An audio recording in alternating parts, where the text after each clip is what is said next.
جی ناظرین، آپ کو اپنے پروگرام میں ایک مرتبہ پھر خوش آمدید کہتے ہیں، اور بریک پر جانے سے پہلے گفتگو ہو رہی تھی، اس کو وہیں سے شروع کریں گے۔ قبلہ، وحدت اسلامی کا قرآنی کانسیپٹ کے حوالے سے آپ گفتگو فرما رہے تھے، تو میں چاہوں گا کہ اس کو وہیں سے شروع کریں۔ جی بہت شکریہ۔ میں نے قرآن مجید کی سورہ انبیاء آیت نمبر 92 تلاوت کرنے کا شرف حاصل کیا تھا۔ دوبارہ پھر پڑھتے ہیں۔ اِنَّا ہَٰذِهِ أُمَّتُكُمْ أُمَّةً وَاحِدَةً وَأَنَا رَبُّكُمْ فَاعْبُدُونِ، بے شک یہ تمہاری امت یعنی امت اسلامی جو ہے امت واحدہ ہے، اور میں تم سب کا پروردگار ہوں، لہٰذا میری ہی عبادت کیا کرو۔ اب اس میں اللہ تبارک تعالیٰ جو فرما رہا ہے کہ تم سب امت واحدہ ہو، تو اس کی وحدت کی وجہ کیا ہے؟ کہ میں تمہارا سب کا رب ہوں۔ جی بڑھتے ایک کالر کی طرف۔ جی السلام علیکم۔ وعلیکم السلام جناب۔ جی کون صاحب کہاں سے؟ صاحب مبارک و ربیع الاول رسول کریم دے یوم ولادت پر۔ جی آپ کون صاحب کہاں سے؟ بہت مبارک آپ کو۔ میں غلام سرور بول رہا ہوں ڈربی سے۔ جی غلام سرور صاحب، خوش آمدید کہتے ہیں آپ کو اپنے پروگرام میں۔ ہاں مہربانی۔ ایک تو میں چار شعر ہیں دعا کے، جی جی فرمائیے۔ وہ پڑھوں گا، اس کے بعد میرا ایک دو سوال ہیں چھوٹے چھوٹے۔ جی جی جی بالکل۔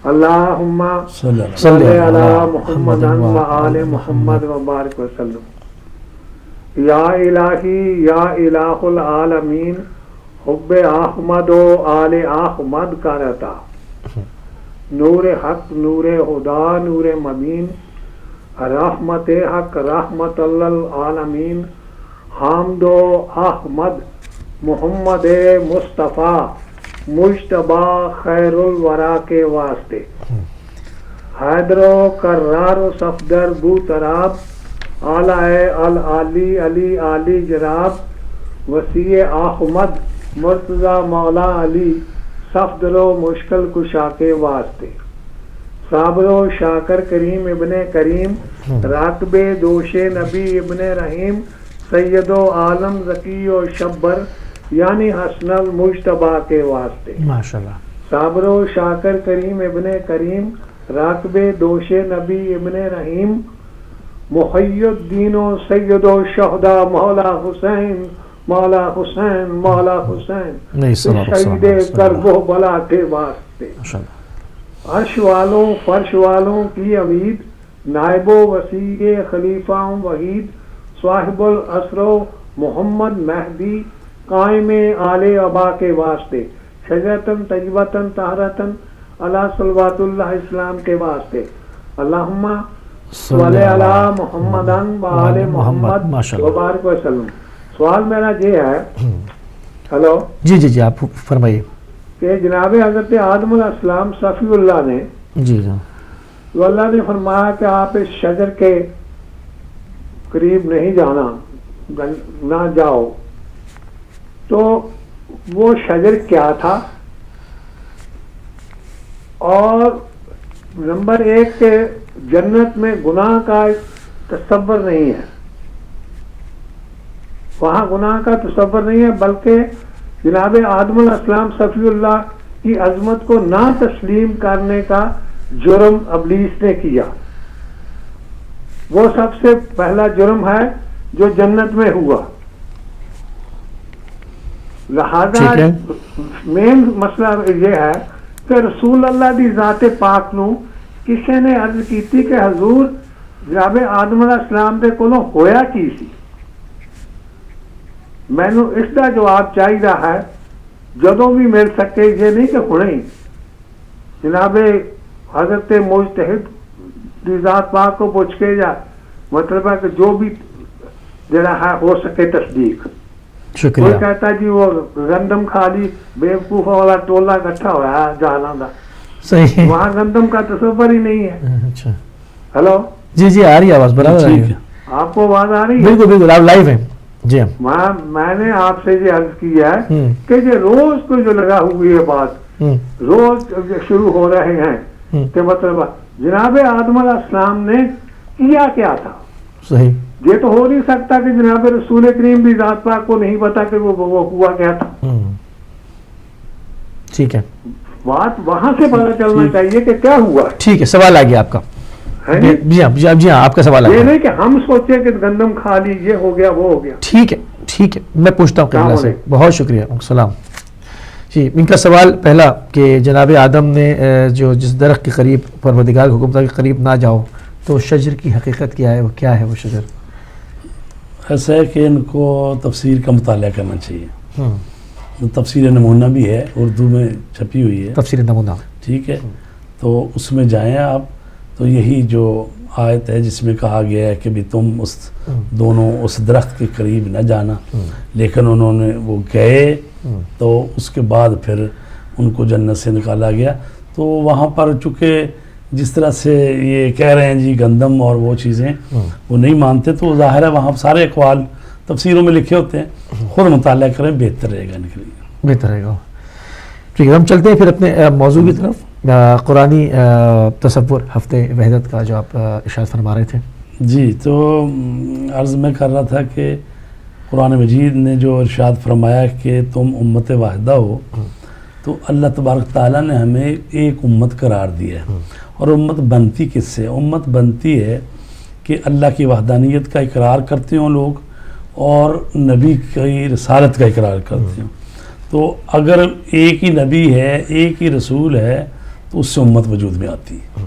بالکل صحیح. میں ایک اور کالر کو شامل کرتا ہوں پروگرام میں. جی السلام علیکم. السلام علیکم. جی کون صاحب, کہاں سے؟ جی میں مولانا صاحب کی خدمت میں, میرا سلام, میں علی بات کر رہا ہوں. جی وعلیکم. جی علی صاحب. جی میں نے مولانا صاحب سے ایک سوال کرنا تھا کہ یہ ویسے تو محرم میں بھی آپ نے دیکھا ہی ہوگا کہ میسیجز چلنے شروع ہو جاتے ہیں الٹے سیدھے, اور جب عید میلاد النبی آتا ہے تو یہ بدعت کے میسیجز اور اس طرح کی باتیں چلنی شروع ہو جاتی ہے. میں نے مولانا صاحب سے یہ پتہ کرنا تھا کہ مولانا صاحب کیا عید میلاد النبی کا پیچھے ہمیں کوئی روایت نہیں ملتی کہیں ائمہ سے یا کہیں صحابہ اکرام سے, کہیں کوئی ایسی روایت نہیں ملتی کہ انہوں نے کوئی دن ایسا خوشی کا منایا ہو, یا جس کے لیے پھر ہمارے پاس ایسا جواب ہو کہ ان کو ایسے کچھ لوگ جو اس طرح کی باتیں کرتے ہیں ان کو ہم بھی کوئی جواب دے پائیں. ٹھیک ہے, اور کچھ سوال آپ کا؟ ٹھیک ہے, بہت شکریہ. ٹھیک, بہت شکریہ, آپ شامل ہوئے پروگرام میں. وہ کہہ رہے ہیں کہ محرم پہ, اور جیسے ہم گفتگو کر رہے ہیں شروع سے پروگرام میں کہ کچھ لوگ ہیں جو کہ اس کو بدعت وغیرہ جانتے ہیں اور اس کے اوپر باتیں کرنی شروع کر دیتے ہیں جیسے ہی آ جائیں. تو وہ کہہ رہے ہیں کہ اس پر میسیج بھی چلنے شروع ہوتے ہیں توہین آمیز, اور کیا کوئی ہمارے پاس ائمہ سے ایسی روایت موجود ہے کہ اس دن خوشی منائی جائے؟ میرے خیال میں آپ شاید اس کے اوپر ابھی بات کر چکے, میں چاہوں گا ان کے لیے اس کو جو ہے وہ دوبارہ ریپیٹ کرتے ہیں. جی بات یہ ہے کہ جو زمانہ آگے بڑھتا جاتا ہے اس میں چیزوں میں جدت پیدا ہوتی جاتی ہے. اگر اس زمانے میں اگر چراغ بھی رسول پاک کے روضہ اقدس پہ چلایا گیا تو ظاہر ہے وہ یعنی روشنیوں کی بات ثابت ہو جائے گی. تو آج اگر ہم اس ایک چراغ کی وجہ سے لاکھوں کمکمیں اور روشنی بھی جلا لیں, چونکہ بات وہی ہے, ظاہر ہے کہ بات تو صرف وہی روح مطلب کی ہے نا, چراغاں, کہ یعنی چراغاں ہو گیا.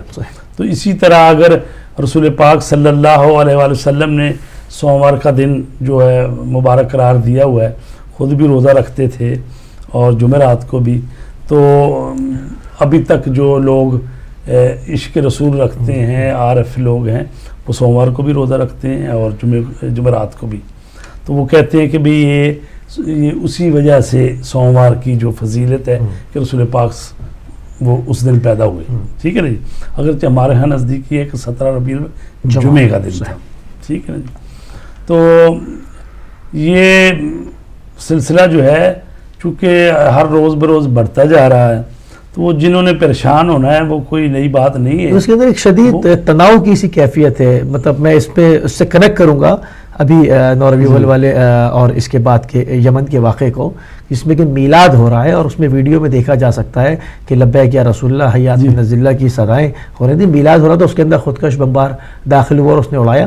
33 لوگ جو ہے وہ مومنین شہید ہوئے.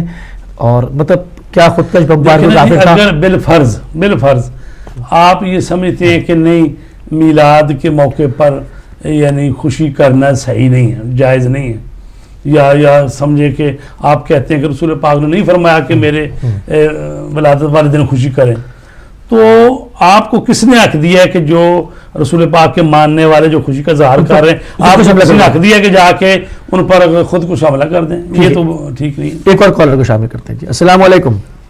وعلیکم السلام. جی کون اور کہاں سے؟ میں کاردار بول رہا ہوں جناب، لندن سے. کاردار، ٹھیک ہے. کاردار صاحب لندن سے خوش آمدید کہتے ہیں آپ کو. فرمائیے. جی فرمائیے. جی آپ ٹیلی ویژن سیٹ کی آواز بند کر دیجیے، آپ فون سے بات کیجیے پلیز، اس میں ڈیلے ہوتا ہے. السلام علیکم. وعلیکم السلام. میں پروگرام آپ کا دیکھ رہا ہوں، اور آج کل جو بہت بڑی پرابلم ہے وہ یہ ہے کہ صرف میلاد کا منانا نہیں، میلاد کا منانا گناہ سمجھا جاتا ہے. اس کو شرک کے نام سے یاد کیا جاتا ہے. اس سلسلے میں جو بھی اگر آپ کوئی سالڈ ایسی چیزیں دے سکتے ہیں کہ میلاد منانا گناہ نہیں ہو سکتا. اب میرے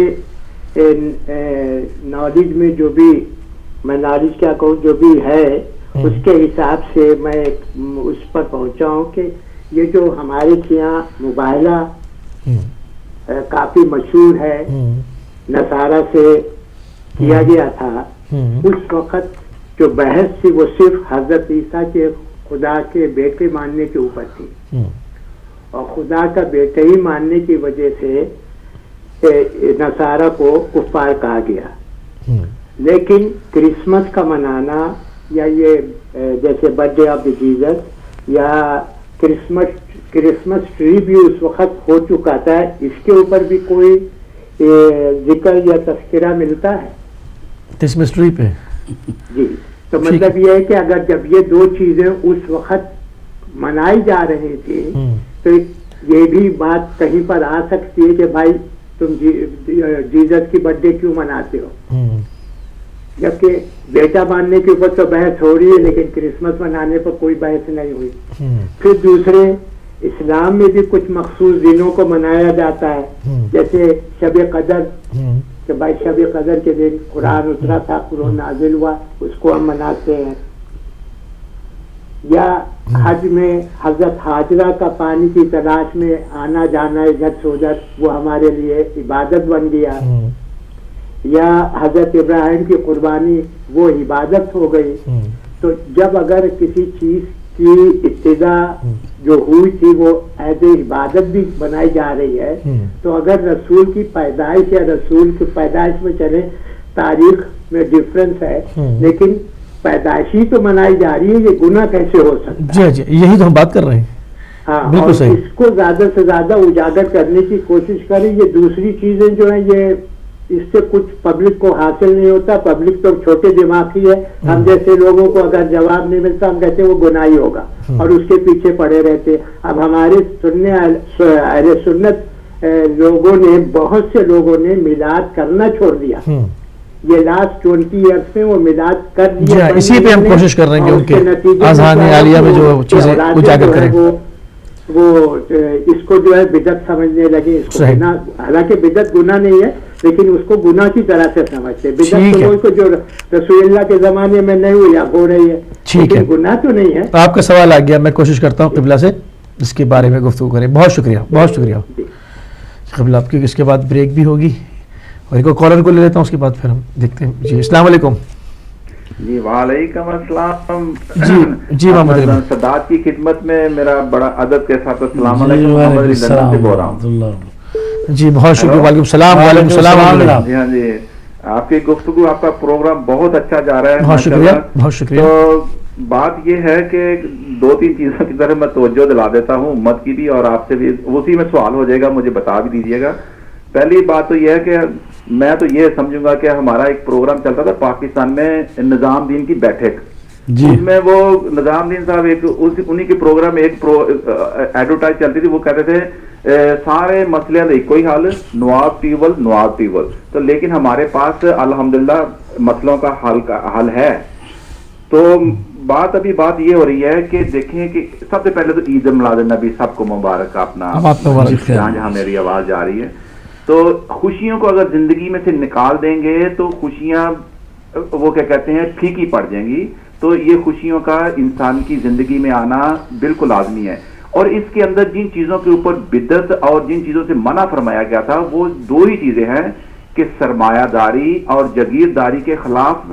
یہ آپ نبی پاک صلی اللہ علیہ وسلم اور ان کی تعلیم یہی تھی. ان جگیردار کو سپورٹ کرنا بدعت سمجھو، سرمایہ داری کو سپورٹ کرنا اس کو گناہ سمجھو، یہ چیزیں تھی. لیکن خوشی منانا اس سے کہیں بھی منع نہیں فرمایا آپ نبی پاک صلی اللہ علیہ وسلم نے. تو دوسری بات میں یہ کہنا چاہتا ہوں آپ سے کہ جو ابھی مولانا صاحب نے یہ بات بتائی ہے کہ تاریخ کی باتیں کر رہے تھے. میں نے کہا تھا کہ تاریخ کو اگر درست کرنا ہے تو اس کے لیے آپ کو انسٹیٹیوشن بلڈ ہی نہیں کیے. ہمارے پاس علماء دین کے پاس آرکیالوجی کا ڈپارٹمنٹ ہی نہیں ہے کہ علماء دین کے پاس اگر کوئی چیز آتی ہے، جیسے آپ نبی پاک صلی اللہ علیہ وسلم کے موہ مبارک ہیں، قرآن پاک کا ایک نسخہ ہمارا رشیا کے اندر پڑا ہوا ہے، اور بہت ساری چیزیں ہیں، آپ کے نالین مبارک ہیں. ابھی میں یہ سن رہا تھا ایک ٹی وی کے اوپر، وہ کہہ رہے تھے کہ آپ نبی پاک صلی اللہ علیہ وسلم کی جو زلفوں کے جو اپنا بال ہیں وہ بڑھتے ہیں ہر روز، اور بڑھتے بڑھتے 2 میٹر تک ہو گئے ہیں. اب مسئلہ یہ ہے کہ اتنا بھی بیوقوف نہ بنایا جائے انسانوں کو، لیکن ان موہ مبارک کو آپ اس کسی لیبارٹری سے پروف کرا لیں، سرٹیفکیٹ لے لیں کہ یہ نبی پاک صلی اللہ علیہ وسلم سے بیلونگ ہے. تو ان چیزوں سے ہم نے اپنے آنے والی نسلوں کو کیا کہتے ہیں ایجوکیٹ کرنا ہے کہ 2 میٹر بال چلے گئے ہیں، لیکن ان چیزوں کو یہ دین کا حصہ نہیں ہے. پہلی تو بات یہ ہے کہ یہ جو ہم جو عید میلاد النبی مناتے ہیں اس کو دین کا حصہ مت بنائیں. یہ دین کچھ اور ہے، شرعی حکم کچھ اور ہیں، لیکن یہ چیزیں ہیں ان کو زندگی میں اپنانا چاہیے. میرا تو کہنے کا مقصد یہ ہے کہ عید میلاد النبی آ رہی ہے تو کھل کے مناؤ، سارا کچھ مناؤ، لیکن اس طریقے سے مناؤ کہ جگیردار اور سرمایہ دار اور سرمایہ نہ اکٹھا کر لے ہم سے. ہم ان چیزوں سے تھوڑا سا دور ہٹ جائیں. تو باقی ابھی تک میں علامہ صاحب کی یہی بات کروں گا، علماء دین اپنا ایک انسٹیٹیوشن بنائیں. اس کے بعد ہمارے پاس ڈاکٹر ہیں، ہمارے پاس انجینئر ہیں، ہمارے پاس آرکیالوجسٹ ہیں، ہمارے پاس ان لوگوں کو ساتھ لیں اور ان کے ساتھ مل کے بیٹھ کے کام کریں اور اپنی تاریخ کو ہم درست کریں. کیونکہ جزاکم اللہ خیر میرے ٹائم دینے کا. اپنا بات تو بہت اور لیکن جاتے جاتے ایک بات کہہ دیتا ہوں. ہیلو جی کہیے. ہاں باتیں میرے انیس بھائی کا فون آیا تھا امریکہ سے، تو انہوں نے ایک بات کہی تھی کہ فجر کی نماز میں نے ابھی پڑھی ہے اور میں نے آپ سے مولانا صاحب سوال کیا ہے. تو میری زندگی میں مجھے پتا ہے کہ نماز پڑھنے سے پہلے سوال ہوتے ہیں، جب نماز پڑھ لی جاتی ہے اس کے بعد تو سوال ہی کو نہیں ہوتا کیونکہ فرض ادا ہو گیا ہے. جزاکم اللہ خیر میرے بھائی ٹائم دینے کا. جی بہت شکریہ. تو یہ تھے محمد علی صاحب لندن سے، اور ہم ابھی جو سوالات ہیں کاردار صاحب کے وہ بریک سے واپس آئیں گے، جواب دیں گے. ہمارے پاس ایک بریک کا ٹائم ہو جاتا ہے، مختصر سی بریک پر جاتے ہیں اور پروگرام کو پھر یہیں سے باقاعدہ شروع کریں گے. لیتے ہیں بریک.